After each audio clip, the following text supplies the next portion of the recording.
Correction de l'exercice 6. Alors, on nous dit, on écrit le nom Harry Potter sur un papier. On découpe ensuite toutes les lettres et on les met dans un chapeau. On tire une lettre au hasard. On s'intéresse à l'événement obtenir un R. Alors, quand on vous dit qu'on écrit Harry Potter et qu'on découpe toutes les lettres, ça veut dire qu'on coupe à chaque lettre, hein, c'est pas par groupe. Donc on a un H, un A, un R, un deuxième R, un Y, un P, un O, un T, un deuxième T, un E et un troisième R. Et donc on s'intéresse à l'événement obtenir un R. Petit 1, quelle est la probabilité de cet événement? Donc on va compter le nombre de lettres.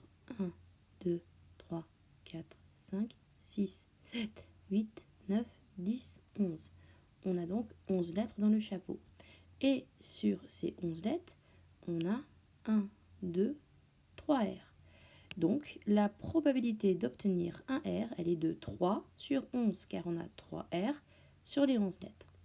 C'est ce que j'écris juste après ici.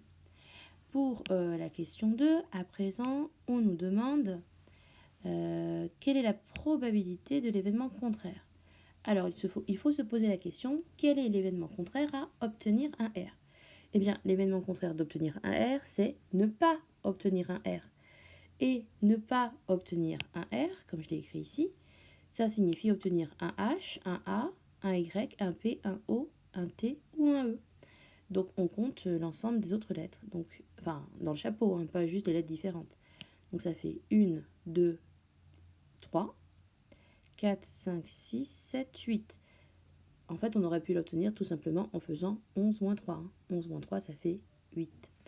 Et donc, la probabilité de ne pas obtenir un R, elle est de 8 sur 11, car dans Harry Potter, sur les 11 lettres, 8 ne sont pas des R. On l'a compté, comme je vous l'ai dit. On aurait aussi pu faire 11 moins 3 égale 8. Voilà, c'est tout pour l'exercice 6.